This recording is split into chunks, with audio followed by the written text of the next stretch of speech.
My name is Laura. I'm a docent here at the gallery, and welcome to the Rediscover Tour. And this is basically an introductory tour to the West Building.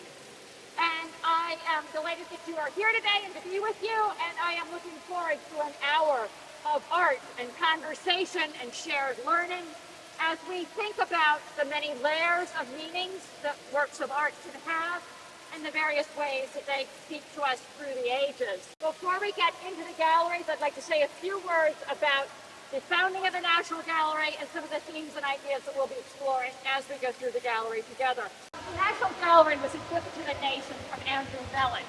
Mr. Mellon was a Pittsburgh financier. He served as Secretary of the Treasury here in Washington, D.C. from 1921 to 1932. Briefly served as U.S. Ambassador to Great Britain in the early 1930s. He was also an art collector. In 1936, he sent a letter to then President Roosevelt in which he offered to donate his art collection to the nation and to construct a building to house it. His gift was approved, and in 1937, construction began in the West Building, in which we're standing. He chose as the architect John Russel Pope. Pope had done many works in the Northeast and the Mid-Atlantic, as well as in Europe. And there are two here in Washington that you might be familiar with, the National Archives and the Jefferson Memorial.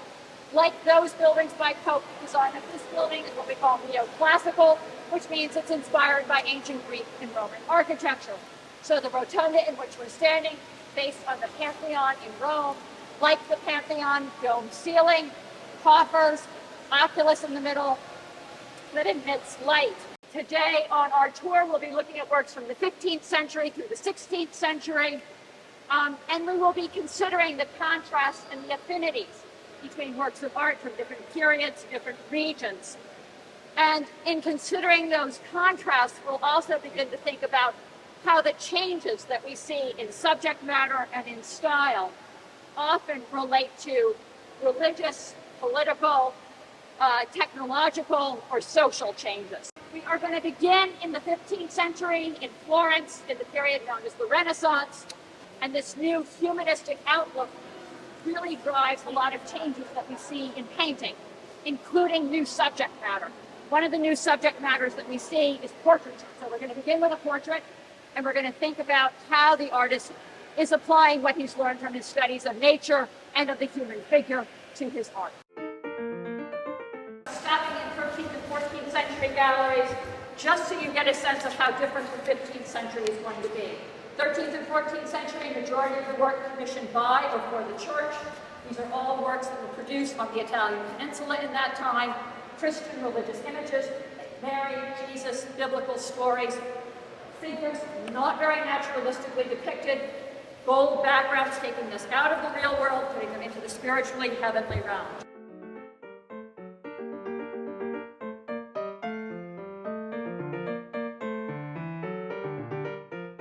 So Leonardo paints this portrait of Ginevra, and he is a young man when he does this. He is in his early 20s, but he is already experimenting with new techniques. He is experimenting with new compositional devices, and we see that he's applying what he's learned from his studies of nature to his art.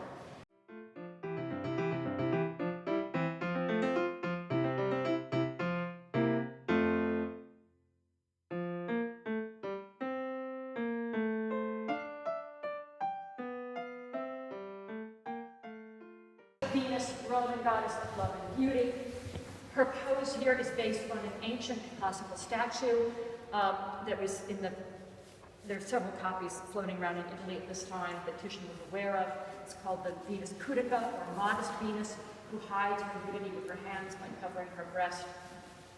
And he's taken what is this marble statue as a model and then just transformed it into this sort of flesh and blood sort of Titian ideal of 16th century female beauty.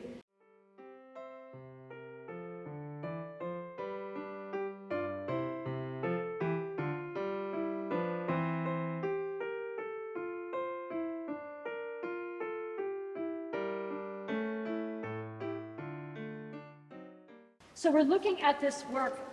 This is a wooden polychrome sculpture, and it's an image of St. John of the Cross, who was a 16th century Spanish mystic saint. And one of the things, a little bit about St. John. So St. John, along with St. Teresa of Avila, another Spanish saint, founded the Descalced, or shoeless, is what descalced means, branch of the Carmelite order. And they went around barefoot or only in sandals because they took their vow of poverty and asceticism very seriously. And in addition to founding the Descalced branch of the Carmelites, he is also known for his religious writings, including a text called The Ascent of Mount Carmel. And you see him holding in his left hand a book, and on top of that is a little mountain. And we know from the commissioning documents, originally that mountain was surmounted by a cross.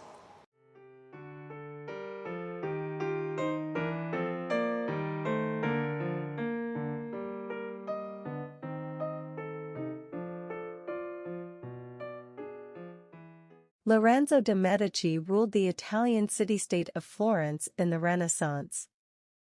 It is believed this bust may copy a wax statue made to commemorate Lorenzo's survival in 1478, when an assassination plot took the life of his younger brother. Lorenzo's face may have been molded from his death mask. This painting is regarded as one of the finest of all Titian's portraits. Andrea Gritti was elected Doge in 1523. He became one of the most effective and influential of all post-medieval doges and played a major role as a patron of art and architecture.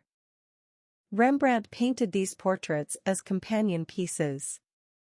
They later ended up as part of the collection of the Yusupov family in St. Petersburg. In 1921 they were purchased by the National Gallery of Art from Prince Felix Yusupov, who was living in London after fleeing Russia at the start of the revolution in 1917. Around the turn of the 17th century, a number of Flemish painters presented sumptuous tabletop still lifes to delight the viewer. This painting by Osias Beert displays the material wealth and comforts of life among the elite of Flanders. A Polish nobleman is probably not a portrait of a specific individual, instead it represents a more generic exotic type that Rembrandt favored during the 1630s. Such exotic paintings allowed Rembrandt to expand the limits of portraiture because he was not constrained by traditional conventions.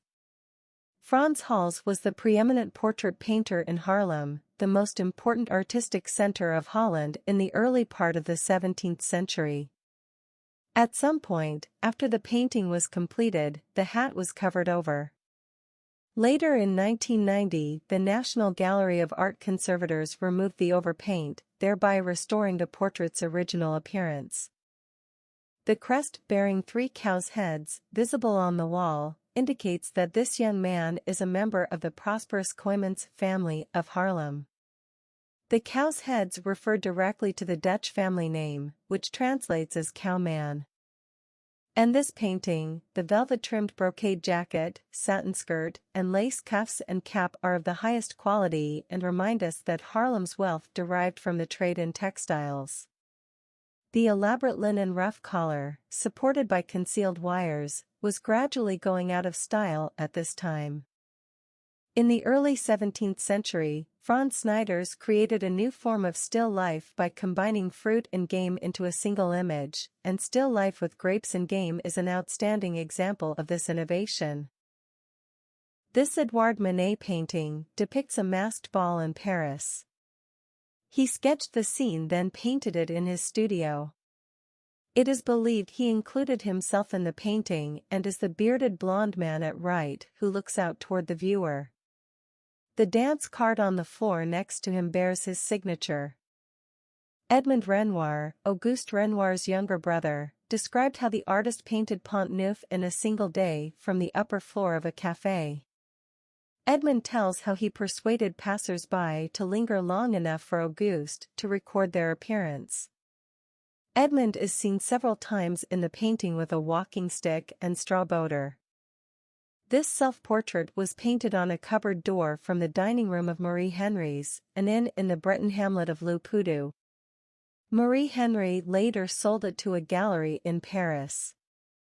American banker Chester Dale bought the painting in 1928 and later gifted it to the National Gallery of Art. Girl in White was painted by Vincent van Gogh in 1890 in France during the last months of his life. From May 1890 until his death on July 29, 1890, Van Gogh made about 70 paintings, more than one a day, along with many drawings.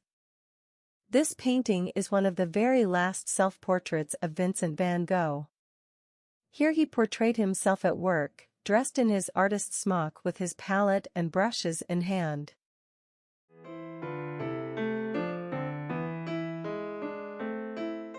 The library was founded in 1941, the year the National Gallery of Art opened to the public.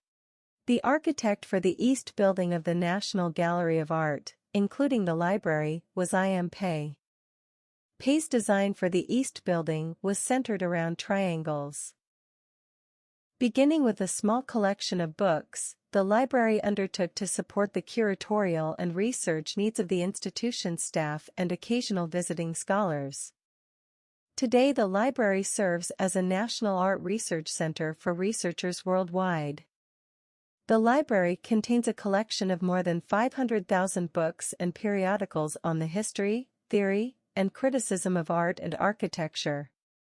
The emphasis is on the visual arts of Europe since the Middle Ages, particularly Dutch, English, Flemish, French, German, Italian, and Spanish, and art of the United States since the colonial era.